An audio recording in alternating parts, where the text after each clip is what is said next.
Hello and welcome back to Medium Rare. My name is Rag Reynolds and today we have 4 stories to talk about. But before we get into any of those, I do want to encourage you to check out my Twitter, check out my Instagram, and if you feel like supporting the channel, then check out my Patreon as my videos are often demonetized. Links to all of these things, as always, are in the description down below. And the first thing we're talking about today are the Streamys. Yes, the Streamys, the annual award show for YouTubers where they get to be awarded for things. And now I could spend this time in this video explaining to you and going over every single winner of every single award, but I'm late to this, so I'm not going to do that. If you want to know the winners, you go Google it for yourself. What I'm talking about specifically is one winner of one reward. I'm talking about the winner of the Creator of the Year award, because this was a very controversial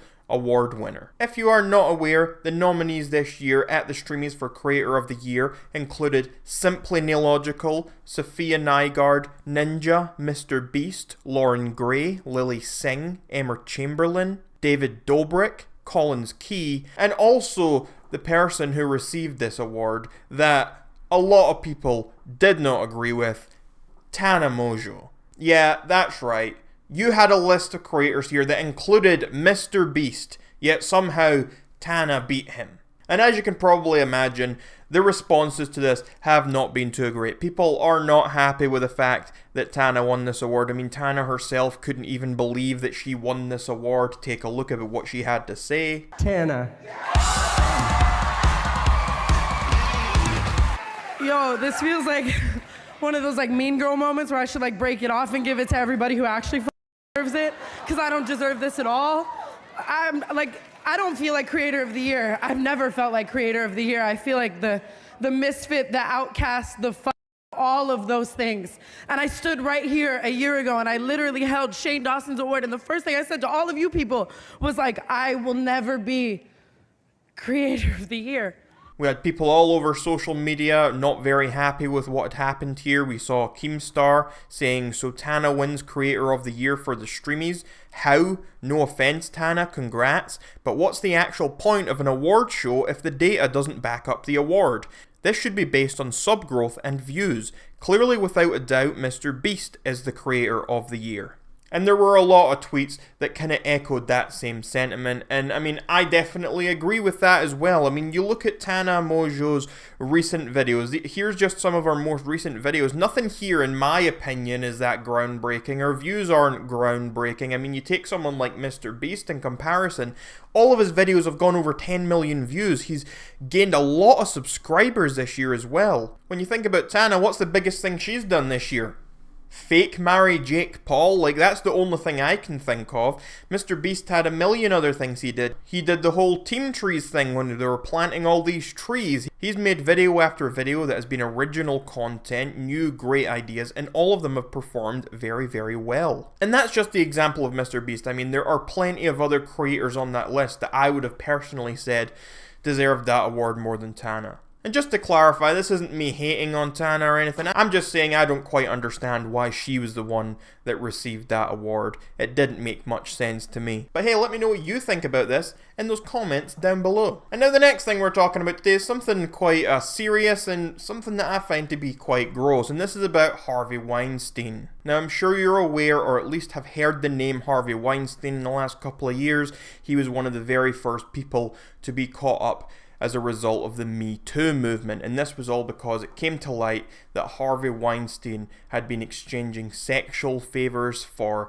parts in movies and all this sort of stuff. He also stands accused of many accounts of, let's just say, some not so nice sexual acts. He's also set to go on trial on January 6th for one of these allegations. But the reason Harvey Weinstein is in the news is because page6.com has just done an exclusive interview with him. Harvey Weinstein, I deserve pat on back when it comes to women. More than 80 women have accused him, but for Harvey Weinstein, it's still all about himself. The alleged serial sex undesirable and disgraced Hollywood producer whined to the Post in an exclusive interview that he should be remembered for doing more professionally for women than anyone in history, rather than the slew of sickening accusations against him. I feel like the forgotten man the 67-year-old alleged undesirable griped last week. I made more movies directed by women and about women than any filmmaker,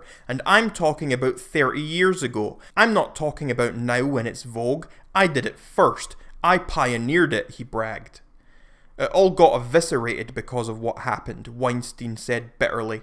My work has been forgotten. Weinstein remained the characteristic bully throughout the Post interview, threatening to terminate the sit-down each time a question was posed that he didn't like. And then in response to this, Time's Up on Twitter posted, in response to an interview published today in New York Post's page 6, 23 women who came forward to report Harvey Weinstein's sexual misconduct have issued the following statement. Harvey Weinstein is trying to gaslight society again. He says in a new interview he doesn't want to be forgotten. Well, he won't be. He will be remembered as a sexual undesirable and an unrepentant abuser who took everything and deserves nothing. He will be remembered by the collective will of countless women who stood up and said enough.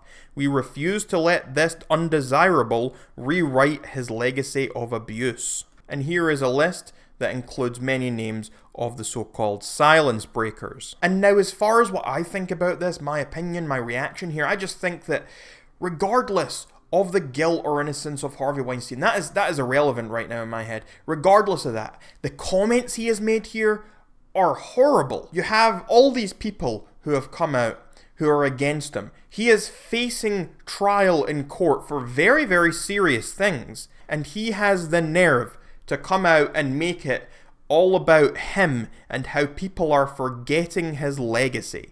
He has the nerve to come out and say, how can people say I was bad to women here when I have been the best person to women ever over here? I think that is absolutely disgusting, and I have no time for this man. But please, let me know what you think about this in those comments down below. And now our next story today is about climate change activist Greta Thunberg.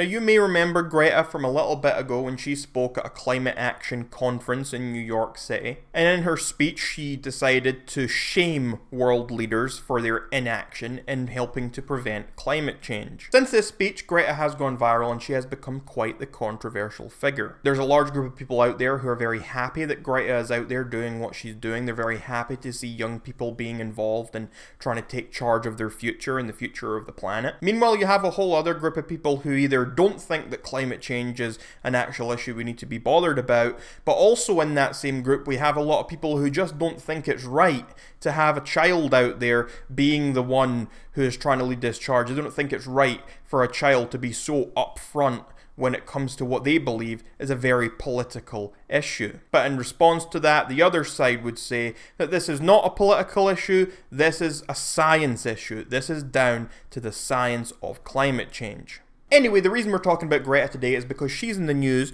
after making a tweet. Greta tweeted out on December 14th, travelling on overcrowded trains through Germany, and I'm finally on my way home. And in this tweet, you can also see a picture of Greta, and she's sitting on the floor in this train with a bunch of bags. And now the initial response to this tweet was a lot of people being quite annoyed. They thought she was playing them. A lot of people found this to be quite similar to a stunt pulled by Jeremy Corbyn a little bit back. If you don't know who Jeremy Corbyn is, he is the leader of the UK's Labour Party. And earlier on in the year, Jeremy Corbyn pulled a stunt where he went onto a Virgin train and he took a little video that he was posting as part of his campaign all over social media, talking about how the trains were overcrowded, so he was having to sit on the floor. And Corbyn's point there was that they should nationalise the railways to try and get more funding in there so that the trains aren't so overcrowded. However, it was later found out when Virgin released CCTV footage of the trains that Jeremy Corbyn had actually walked past many unreserved train seats and even sat down on one after filming his little video on the floor. So now, regardless of opinions on any of that, A lot of people were quite upset and thought that Greta was trying to pull a similar stunt. In response to this, the train line that Greta was using said, "Love #Greta, thank you for supporting us railroad workers in the fight against climate change. We were pleased that you were on the ICE 74 with us on Saturday and with 100% green electricity. It would have been even nicer if you had also reported how friendly and competent you were looked after by our team at your seat in first class." Now obviously this riled up a lot of people because the train line were kind of pointing out that, well Greta, you weren't actually sitting on the floor, you were in first class being looked after by our team. Greta then responded saying, "Our train from Basel was taken out of traffic, so we sat on the floor on 2 different trains. After Göttingen," I apologise if I just butchered that, "I got a seat. This is no problem of course, and I never said it was. Overcrowded trains is a great sign because it means the demand for train travel is high." So now after that, we're kind of at this point where people are debating over the initial meaning of Greta's first tweet. We have one group of people who are very much adamant that Greta was complaining about the overcrowdedness of the trains, whereas we have another group of people who are saying that she was advocating for overcrowded trains and that she thought that was a great thing. But hey, does it even actually matter in the slightest? I'm not sure it does. Let me know what you think in those comments down below. And now the final thing we're talking about today is Keemstar versus h3h3. So I spoke about in my last video that YouTube have recently come out with a new harassment policy where they are clamping down on harassment on the website, and because of that we have seen many videos by many creators that even slightly critique others being taken down. iDubbbz's famous content cop on Leafy was among one of the videos taken down here. Anyway, Keemstar posted on Twitter saying, "Most of the videos criticizing you at h3h3 when you were 100% messing up about a year ago have been removed from YouTube deemed as harassment. Correct me if I'm wrong, but didn't you have a meeting with Susan Wojcicki earlier this year? I heard you say that somewhere." And if you're not aware, Susan Wojcicki is the CEO of YouTube. Keemstar then tweeted out, "Found it," and he posted a picture of Ethan and his wife Hila with Susan Wojcicki. h3h3 then posted a parody video of Keemstar to Twitter calling him a clown. To which Keemstar responded, "You literally talk about many of these topics on your boring ass podcast. Instead, you don't actually just speak your mind, you constantly look at computer and read your pre-prepared scripted opinions, lol. Also, you just change the subject instead of addressing my point, all of the videos criticizing you being removed." Ethan then responds, "Because it's an insane, unfounded conspiracy theory." Keem then said, "Remember when I came on your podcast? We had a great time and you and I were both respectful to each other. We loved the chat. Then you got some hate for having me on and you cucked. You left a YouTube comment on the podcast saying you hate me. LOL, snaky snaky. I never pretended to like you, LOL. Bro, that was like 2 years ago and your fragile clown ego still can't handle it. That's absolutely false. Watch the interview back, dum-dum. I said to your face multiple times during the podcast that I didn't like you. At that time we had no beef and we talked about many things privately on the YouTube landscape. If you said this on the podcast, you said it sarcastically. You're a coward, Ethan. Let's get back on topic. Did you complain to YouTube about videos criticizing you? Trust me, it wasn't sarcastic. Ethan, did you complain to YouTube about videos criticizing you? 10 tweets later and you still won't address this simple question. Bro, you are losing brain cells with every tweet. So refusing to answer then? Noted. Does a baseless, insane conspiracy theory require an answer? You said all videos critical of me were removed. Can you even list one additional video that was taken down about me? Clownstar, tell me how many balls you can juggle at once. Keem then responded, posting a Twitter video. So overall here, the situation seems to be that this harassment policy has come into place and many videos have been taken down that have been deemed harassment against creators. One of these videos was a very successful, very popular criticism video of h3h3. Keemstar pointed out on Twitter that in the past, Susan Wojcicki had met with Ethan and his wife. So Keemstar decided to ask h3h3 if they spoke to Susan about removing such videos, like the one that was removed about h3h3. Ethan Klein specifically then went on to repeatedly ignore the question. Now, if you ask me, I do think that is really odd. I think it's really strange, and I think Ethan dealt with his entire situation 100% wrongly. I think he should have just given a yes or no answer. Instead, he was definitely avoiding the question. He just kept insulting Keemstar, and I mean, I have no problem with you insulting Keemstar. There's a lot to insult, there's a lot to criticize, but you definitely were dodging the question by keeping on bringing up that he was a clown instead of just giving a yes or no answer. On the H3 podcast, he even then went on to rant about Keemstar some more, saying that this whole thing was just a conspiracy theory, saying that Keemstar is a clown and all the rest of it, saying even that Keemstar is obsessed with him. Overall, I do think that there's definitely no proof out there that actually says that Ethan or Hila spoke to Susan about asking her to take down specific videos that did criticize them or anything, so I do think it's a bit of a stretch to say that is something that happened. But I definitely do think that this situation could have been handled better by Ethan if he just said no. A one word answer. All he had to say was no. I personally think that if he had responded that way, everything would have gone much better and much more smoothly. But anyway, that's just my opinion, so let me know what you think about all of this in those comments down below. And that's where I'm going to end today's video, so please make sure to let me know your thoughts on any and all of today's subjects that we spoke about. Let me know in those comments down below. Make sure to leave a like on this video if you liked it. Make sure to subscribe if you aren't already. Also turn on that notification bell so you can get notified when I post new videos. And also make sure to check out all of my links in the description down below. Until next time, my name is Rag Reynolds and this was Medium Rare.